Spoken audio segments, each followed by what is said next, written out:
Hola, ¿qué tal amigos y amigas que nos escuchan a través de redes sociales? Soy el padre Javier Hernández Raigosa y hoy comenzamos un nuevo mes, 1 de febrero, para escuchar la palabra del Señor y llevarla a nuestro corazón.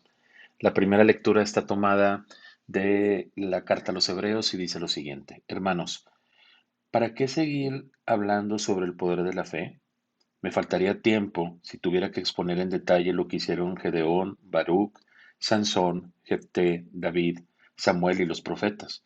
Por su fe, ellos conquistaron reinos e hicieron justicia, lograron que se fueran cumpliendo las promesas divinas, cerraron las fauces de los leones, dominaron la violencia del fuego, se salvaron del filo de la espada, vencieron las enfermedades, fueron valientes en la guerra y pusieron en fuga a los ejércitos extranjeros. Hubo también algunas mujeres que por su fe obtuvieron la resurrección de sus hijos muertos.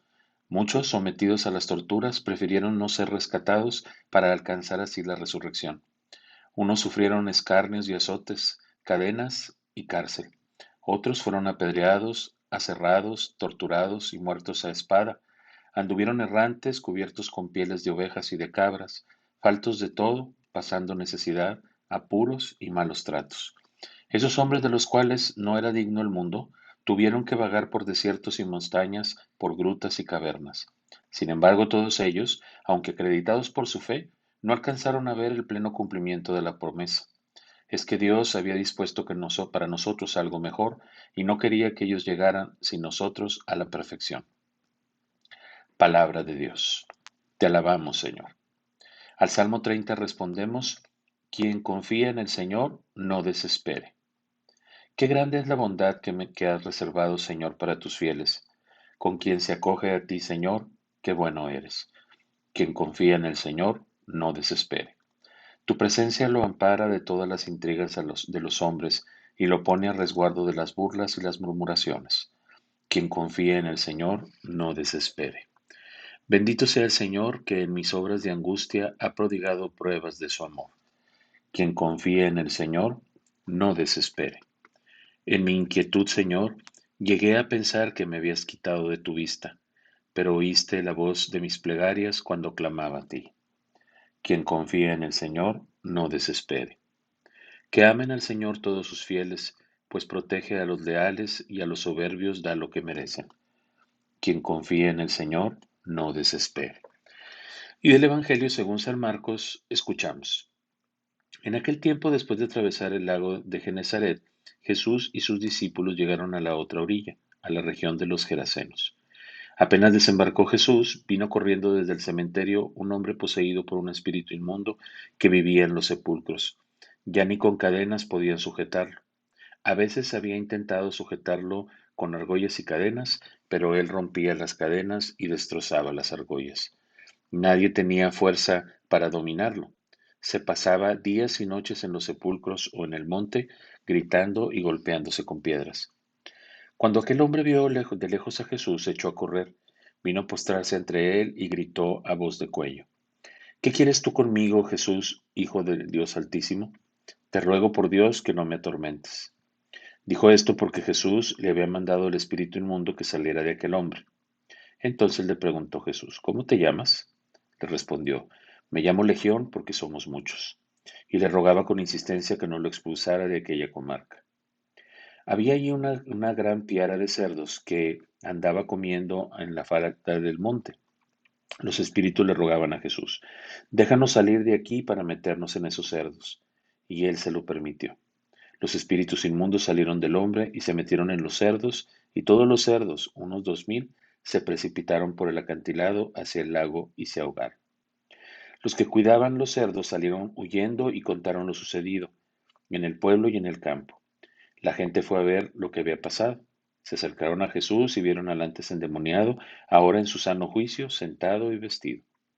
Entonces tuvieron miedo, y los que habían visto todo les contaron lo que les había ocurrido al endemoniado y lo de los cerdos. Ellos comenzaron a rogarle a Jesús que se marchara de su comarca. Mientras Jesús se embarcaba, el endemoniado le suplicaba que lo admitiera en su compañía, pero él no se lo permitió y le dijo: Vete a tu casa a vivir con tu familia y cuéntales lo misericordioso que ha sido el Señor contigo.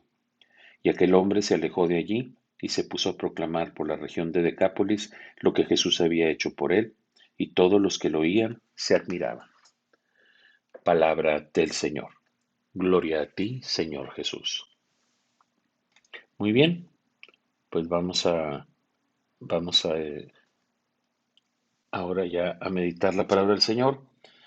Y tenemos dos lecturas interesantes. La primera lectura, pues nos hace ver varias cosas. Una, fíjense cómo el texto va proponiendo, pues todos estos hombres y mujeres que fueron pasando a través de la historia de la salvación, que son reconocidos por su fe y muchos de ellos pues tuvieron una acción muy importante dentro de la historia de la salvación del pueblo de Israel, y hombres y mujeres de fe, ¿verdad? Que dieron su vida por sus convicciones, por defender lo que ellos consideraban valiosos, y esto pues Dios lo toma en cuenta. Sin embargo, ninguno de ellos tuvo la oportunidad de ver a Jesús, por supuesto, ¿verdad? Entonces, dichosos nosotros que por nuestra fe hemos alcanzado la culminación de la promesa, es lo que trata de decir la lectura. Y esto me lleva a pensar, pues bueno, que yo creo que en la vida cada quien, eh, pues hemos hecho elecciones eh, en nuestra familia, o sea, cuando decidimos casarnos o decidimos, como en mi caso, ser sacerdote, y nos hemos comprometido con esa decisión. Entonces, al final, vamos caminando a lo largo de esta vida entre todas y cada una de las circunstancias que nos presenta, o sea, en la vida cristiana, eh, donde tú eliges vivir, donde tú eliges desarrollarte como cristiano. Todas y cada una de las acciones que tú realizas llevan consecuencias y puede ser que la parte donde te va muy bien, pues bueno, no cueste tanto realizar la vocación por la cual fuiste llamado. O sea, puede ser que cuando nos va muy bien en la familia, pues, ay, qué fácil es el matrimonio. Sin embargo, donde nosotros nos damos cuenta que lo que necesitamos es una fe profunda para poder afrontar nuestras realidades en las circunstancias difíciles. Dice la lectura que muchos de ellos tuvieron que renunciar a los rescates para poder dar testimonio de su fe, es decir, que fueron martirizados.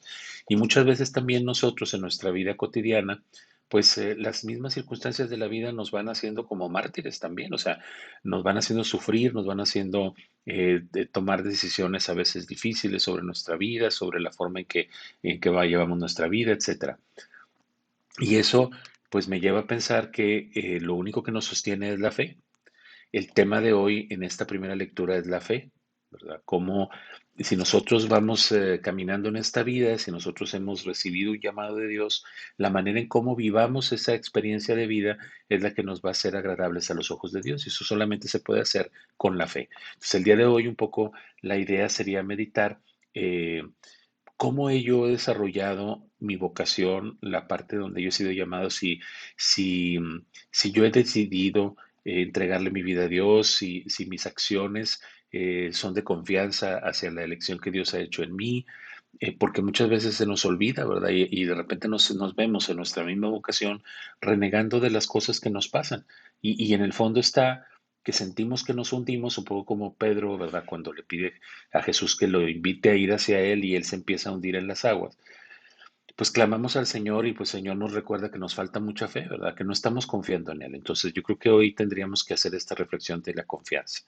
Y luego en el texto del Evangelio vemos esta imagen del endemoniado de Gerasa, que de entrada me lleva a pensar que este lugar, Gerasa, los gerasenos, no eran un lugar donde se profesara la fe en el Dios de Israel, por lo menos no de una manera tan profunda y tan auténtica como lo veíamos en la primera lectura, que fueron capaces de dar su vida.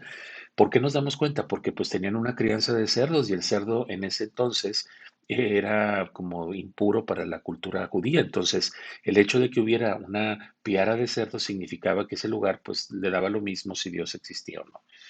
Y yo creo que eso es interesante porque nos hace ver cómo en el mundo que vivimos pues hay muchas crianzas de cerdos, ¿verdad? O sea, hay muchas crianzas de temas y de cosas que van pasando en nuestra vida que las hemos hecho crecer porque no hemos sido valientes para defender nuestra fe, como el tema del aborto, el tema de la disolución de las familias, muchos otros temas, la eutanasia, etcétera, ¿no?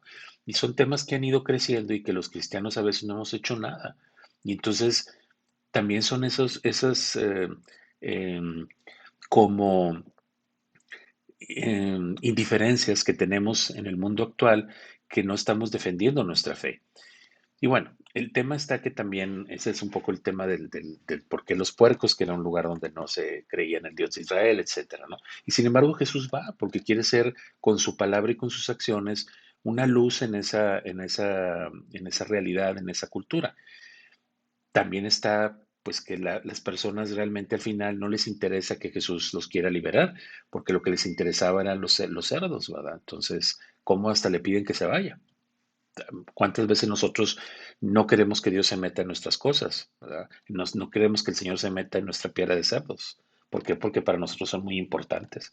No nos damos cuenta que vamos siguiendo espejismos. Es como aquella gente que pone más su confianza en los cuarzos que en la lectura de la Sagrada Escritura, de la oración, de la espiritualidad, etcétera, y le tiene más confianza a una persona que le dice el futuro que a pedirle a Dios que nos dé fortaleza para seguir en el presente y caminar hacia el futuro. Entonces, ahí van los contrastes. Y me llama la atención que al final de todo, cuando Jesús le devuelve a este hombre la paz y la tranquilidad, dice que él quiso seguirlo y sin embargo Jesús le dice que no, que se quede en su familia y que en su familia hable de las maravillas que el Señor ha hecho por él. Y esto es parte también de una misión que tenemos. O sea, nosotros estamos llamados a seguir a Jesús, pero en diferentes momentos de nuestra, o sea, en diferentes tiempos y momentos y situaciones, lugares de nuestra vida. Y en un momento determinado a ti te ha pedido Dios que lo sigas en tu familia, pues dile a tu familia las maravillas que Dios ha hecho contigo. Y además, como este hombre, además de su familia, después se la pasó predicando las maravillas que Dios había hecho con él en el pueblo. Y todos los que lo escuchaban se quedaban admirados por la transformación, porque ya ven que él estaba en el lugar de los muertos, los sepulcros, y el demonio hacía lo que quería con él. Pero una vez que Jesús le devuelve la salud, él ahora hace lo que él quiere. Y lo que él quiere es predicar el Evangelio, la buena nueva de Jesús. Y ahí me llama mucha atención porque entonces nosotros estamos llamados en la vida cotidiana a darle gloria a Dios primero con los más cercanos, pero también a decirles a los demás que Jesús está vivo y que los demás vean el cambio que Dios ha hecho en nuestra vida. Entonces, por ahí va esta línea. Espero que nos haya servido esta reflexión y les deseo que tengan un excelente día. Les doy mi bendición. La bendición de Dios Todopoderoso, Padre, Hijo y Espíritu Santo, descienda sobre ustedes y permanezca para siempre. Cuídense mucho. Chao.